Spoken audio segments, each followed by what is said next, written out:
உலகம் முழுவதும் பரவி வாழுகிற தாய் தமிழ் உறவுகள் அனைவருக்கும் வணக்கம். இன்னைக்கு காலையில் நாம் தமிழர் கட்சியினுடைய பாதுகாப்பு படையில் இருக்கிற மதிப்புக்குரிய தம்பி கார்த்திக் அவர்கள் எனக்கு அழைப்பெடுத்தார். ஒரு பதட்டமாக இருந்தது அவர் பேசுகிற போது. அண்ணா, அண்ணன் வீட்டில் யாரோ வெடிகுண்டு வைத்து விட்டார்களாம், அதனால் உளவுத்துறைக்கு அது தெரிஞ்சு பாம் ஸ்குவாடு நிற்கிறாங்க அப்படிங்கிற செய்தி இந்த செய்தி சேனல்லாம் போயிட்டுருக்கு. அதனால் இப்போ அது என்னன்னு அதை உறுதிப்படுத்தி சொன்னீங்கன்னா நான் உடனே கிளம்பி அங்கே வர்றேன்னே அப்படின்னு எனக்கு ஃபோன் எடுத்து சொன்னார். எனக்கும் ஒரு பதட்டம் உருவாயிடுச்சு. என்னடா அது திடீர்னு இப்படி சொல்கிறாங்களே அப்படின்னு. இந்த கரூர் கொடும் துயரத்துக்கு பிறகு விஜய் வீட்டில் வெடிகுண்டு இருக்குது அப்படின்னு சில புரளிகள் அப்படி இப்படி பரவிக்கிட்டே இருந்துச்சு. இது சில நேரங்களில் அதை நம்ம வெறும் புரளி அப்படின்னு மட்டும் எடுத்துக்கொள்ள முடியாது. அதனால் எனக்கு ஒரு பதட்டம் தொற்றிக்கிட்டு அடுத்தடுத்து அது யார் யாரை தொடர்பு கொள்ளணுமோ அவர்களெல்லாம் நம்ம தொடர்பு கொண்டு நம்ம கேட்டோம். இந்த சம்பவம் உண்மை என்பதை உறுதி செய்து கொண்டோம். ஒரு 5 பேர் கொண்ட பாம் ஸ்குவாட் அண்ணன் செந்தமிழன் சீமான் அவர்களுடைய வீட்டில் இறங்கிட்டாங்க. அவங்க கையில் ஒரு அந்த மோப்பம் பிடிக்கிற நாய் வச்சுருக்காங்க. இந்த செய்தியை காலையிலேயே அண்ணனுக்கு சொல்லியிருக்காங்க. இந்த மாதிரி வீட்டில் வெடிகுண்டு இருப்பதாக ஒரு மிரட்டல் செய்தி வந்திருக்கிறது, நாங்கள் வீட்டை சோதனை செய்யணும் அப்படிங்கிற மாதிரி அவங்க சொல்லியிருக்காங்க. அண்ணன் அது ஒன்றும் இல்லை, நீங்கள் சோதிக்கிறதுனா நீங்கள் சோதிச்சுட்டு போங்க, என் வீட்டில் யார் வெடிகுண்டு வைக்க போகிறான் அப்படிங்கிற மாதிரி சொல்லிவிட்டு அண்ணன் வழக்கமாக தன்னுடைய அலுவல் வேலைகளுக்காக காலையிலேயே அவங்க கிளம்பி நேர தலைமையகத்துக்கு அவங்க வந்துட்டாங்க. அப்போ இந்த பாம் ஸ்குவாடு போய் வீட்டை சுற்றி ரொம்ப நுணுக்கமாக ஆய்வு செய்திருக்கிறாங்க. அந்த மோப்ப நாய் வீட்டை சுற்றி வந்திருக்கு, பல இடங்களில் பார்த்துருக்கு, மோந்து பார்த்துருக்கு, அப்படி இப்படின்னு ஒரு சின்ன இதை செய்திருக்கிறார்கள். அவங்க செஞ்சு முடிச்சுட்டு அப்படி ஒன்றும் இல்லை அப்படிங்கிற மாதிரி சொல்லிவிட்டு அவர்கள் அங்கிருந்து வெளியேறி விட்டதாக தம்பிகள் சொன்னாங்க. நான் இந்த செய்தி குறித்து விசாரித்து கொண்டிருந்த போது அந்த பாம் ஸ்குவாடு வீட்டில் தான் இருந்தாங்க. அப்போ நான் அவங்கள்ட்ட நான் சொன்னேன், அப்படியா அவங்க சோதிச்சுக்கிட்டு இருக்காங்க அப்படின்னு சொன்னால், ஏதாவது அந்த மாதிரி ஏதாவது இருக்குதா அப்படிங்கிறத எனக்கு இருந்துச்சுன்னா எனக்கு சொல்லுங்கள் தம்பி அப்படின்னு சொல்லியிருந்தேன். அப்புறம் எனக்கு அது ஒரு பதட்டமாக இருந்ததுனால கொஞ்சம் நேரம் கழித்து நானே திரும்ப அழைத்து பேசினேன்.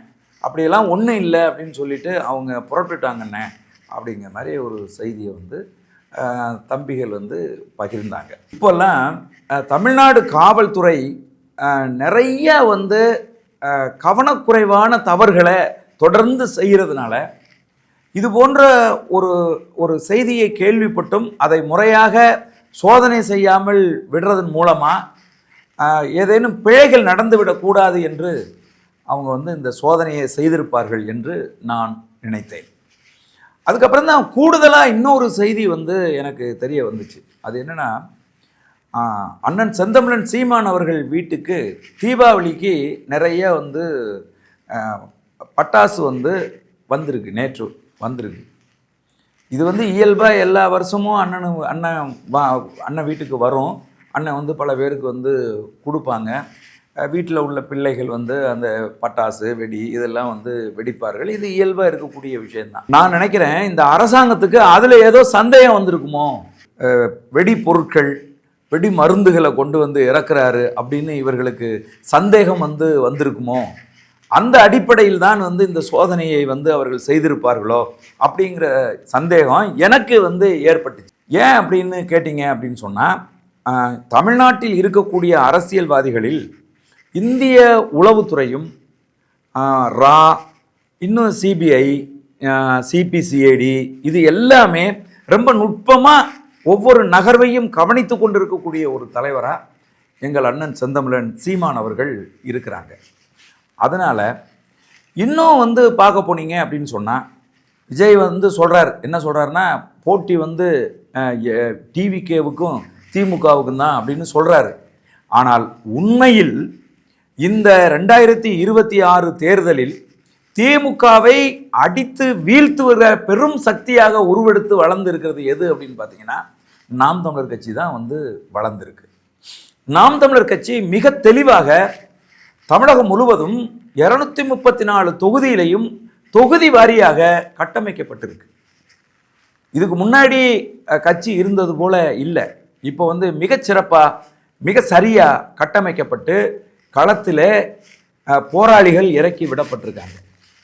அப்போ உளவுத்துறை சொல்லும்ல, நாம் தமிழர் கட்சி விஸ்வரூபம் எடுத்துக்கொண்டு இருக்கிறது. இன்னைக்கு பார்த்தீங்கன்னா தமிழகத்தில் எல்லா மூலை முடுக்குகளிலும் தேர்தலுக்கான பரப்புரை வேலை செய்து கொண்டிருக்கக்கூடிய ஒரே கட்சி நாம் தமிழர் கட்சி தான்.